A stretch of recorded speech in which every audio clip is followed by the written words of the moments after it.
Good morning, students. Welcome to class 7th. I'm your science teacher. Hope you all are fine at your homes. We are beginning the chapter with a new topic, that is heterotrophic nutrition in plants. We have studied earlier about the term heterotrophic. What do you mean by heterotrophic nutrition? That nutrition which is not derived by the plant itself, but those plants are dependent on other plants for their nutrition. That type of nutrition is heterotrophic nutrition. Why plants cannot synthesize their own food? Heterotrophic nutrition. In heterotrophic nutrition, plants are not green in color because of the lack of chlorophyll pigment. And so they do not get enough sunlight, so they cannot do the process of photosynthesis and cannot synthesize their food. This type of nutrition, in which the nutrients are obtained from the other organisms, are called heterotrophic nutrition. The organisms that follow the heterotrophic mode of nutrition is called heterotrophs. Heterotrophic plants can be of following types. Basically, it is parasitic plants, it is saprophytes, it is insectivorous plants, and it is symbiotic plants. Firstly, we will study about the parasitic plants. Parasitic plants are those plants which obtain their nutrition or get their nutrition from another plant, either completely or partially.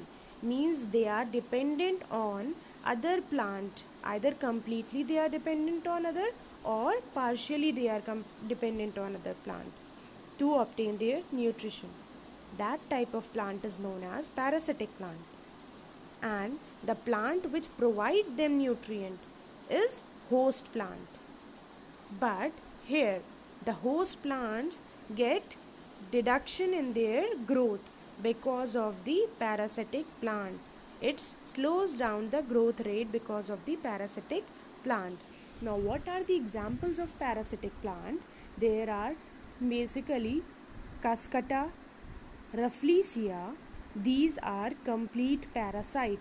They are completely dependent on other plants. They cannot synthesize their own food because of the absence of chlorophyll.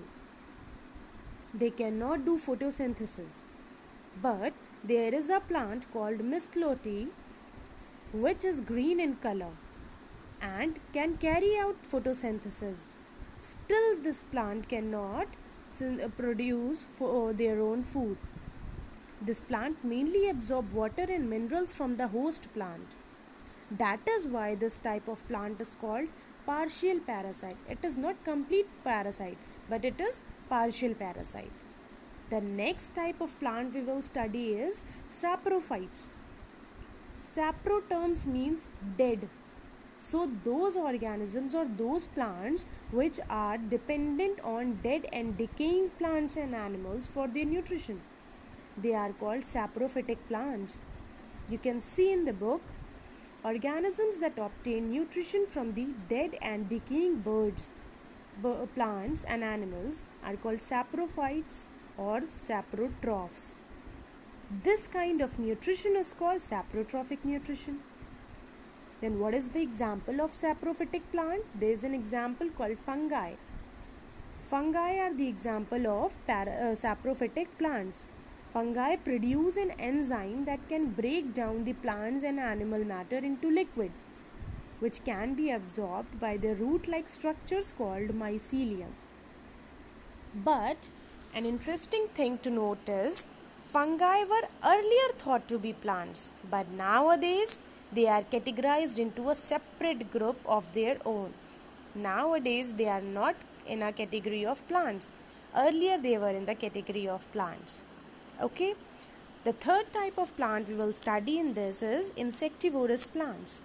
Some plants that grow in harsh conditions, soil conditions, means their soil conditions are not favorable. Where the soil is deficient in nitrogen compound, means the soil is having low content of nitrogen. Such plants therefore depend on animal source to meet their nitrogen requirement. So that type of plants will need more oxygen. So what they will do? They will come in contact with the animal sources to get nitrogen. These plants attract insects with the help of their attractive colors, scents, nectars, and lure them into traps. Means what do? They just trap the insects for the nitrogen purpose. How do they trap? The plants that trap and consume insect to obtain nutrition is called insectivorous plant. The plants that trap means they just catch the prey, they catch the insect and consume the insect, and to obtain the nutrition. That type of plant is called insectivorous plants. These traps are activated by the movement or touch of the insects. Some example of insectivorous plants are Venus flytrap and pitcher plant, bladderwort and sundew. These all are insectivorous plants. How do they trap? We can see over here the leaves of the Venus flytrap have stiff hair-like projections on their edges, and the entire leaf is divided into two parts. Means the leaf have stiff hair-like projections and the leaf is divided into two parts.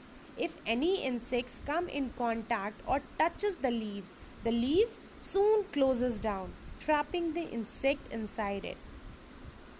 These type of plants are known as insectivorous plants. You can see in this diagram, there is a leaf blade, there are stiff hairs, petiole is there, stiff hair, petiole, the snaps shut with an insect trap inside. The insect is digested by the digestive juices. Because they are insectivorous plants, so they are also having the digestive juices. Now, what is the mechanism of pitcher plant, which is an example of insectivorous plant? The pitcher plant has a pitcher shaped structure filled with a liquid. You can see in this diagram, this is a pitcher plant. It is having a pitcher structure, and in this structure liquid is filled. It has a flap like structure on its mouth. There is a flap like structure on its mouth. Okay, the edge of the opening of the pitcher is slippery. Means the opening, the mouth is slippery. If insect touches that point, it slips into inside it, and the insects that sits on it slips and falls into the pitcher and getting trapped inside with the closing of the lid. When it gets trapped inside it, it goes into the pitcher plant, inside the pitcher plant, and the leaves shuts down. Okay, and like this the plant consumes the insect and gets the nitrogen content fulfilled. Okay, next we will study is symbiotic plants. So those plants which are mutually dependent on each other. Mutual relationship is a relationship in which both the organisms are equally benefited. No one is harmed in this case. Like in parasitic plant, the host plant was getting harmed and the parasitic plant was getting benefit. But in symbiotic plants, both the organisms are getting equal benefit. If one is providing food to the other one is providing its shelter or protection to the first one. You can see over here, symbiosis is mutually beneficial relation between two or more organisms in which food and shelter are shared by both the organisms. It is unique relationship unlike what is seen between the parasitic and its host plant. In a parasitic relationship, the parasite harms the host in the process of obtaining the food from it. What I have said is that in the parasitic plant, one is benefited and other one is harmed. But in symbiotic relationship, both are benefited. Okay, the example of symbiotic plant is lichen. Lichen is a symbiotic association of fungus and algae. Algae are green in color. They have chlorophyll, so they can synthesize their food. So they provide the food to the fungus. But fungus are The plants which do not have chlorophyll, they cannot provide food to them, so they provide shelter to the algae. This is the mutual relationship between algae and fungi. That is why it is called symbiotic relationship. Now we can see at last the difference between parasitic and symbiotic. In parasitic plant, the organism involved are called host and parasites.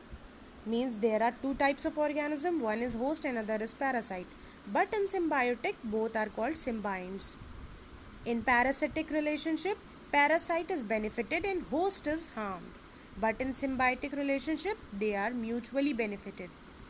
In parasitic relationship, parasites are modified roots called hostoria to suck the nutrients from the host plants. Means how do the parasite take the nutrition from the host plant? They have a modified roots. They have specialized roots for trapping, for sucking the nutrient, for absorbing the nutrient from the host plant. But in symbiotic relationship, there is no such special structure. In parasitic relationship, some parasites may make their host completely devoid of nutrients. Means they take all the nutrients and the host is with no nutrient left. But in symbiotic relationship, there is no such feature. Both are benefited from each other. Okay students, so we have studied complete this chapter with the last topic, that is revival of soil nutrients.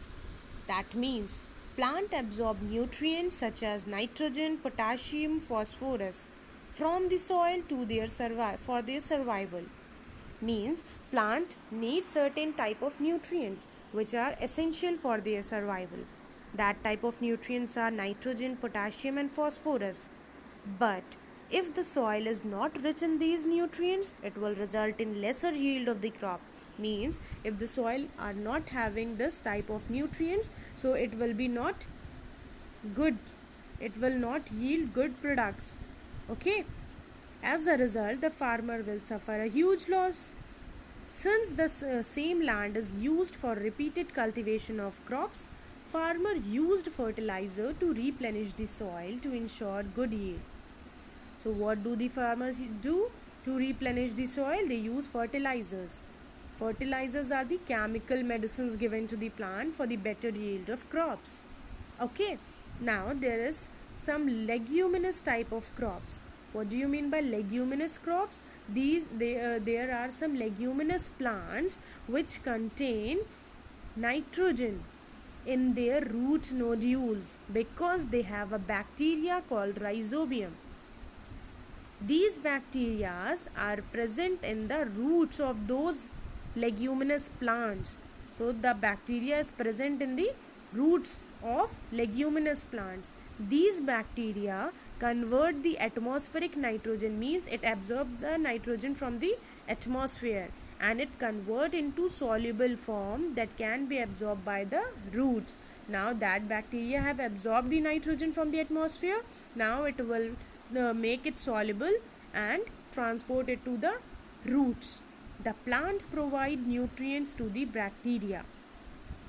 In that case, the plant will provide the nutrients to the bacteria. What are the examples of those leguminous plant? Example is peas, beans and pulses. Okay, now the chapter is over. Hope you all have understand the chapter. Okay students. Okay, now we will recall what we have studied today. We have studied about heterotrophic type of nutrition. We have studied the first type of heterotroph, that is parasitic plants. What are the examples of parasitic plant? It is what? Cascata, Rafflesia and Mistletoe. Then we have studied about the saprophytes or saprotrophs. What are the example of saprotrophs? That was fungus. We have studied about insectivorous plant. What were the example? Venus flytrap and pitcher plant. Now we have studied the symbiotic plant, and what was the example? Lichens. We have also discussed the difference between parasitic and symbiotic relationship. Now at last we have also studied about the leguminous plant. What was the example of that? Peas, beans and pulses. Okay students? I have also attached an assignment with this video. Hope you will solve this assignment. If you have any problem, you can ask. Thank you.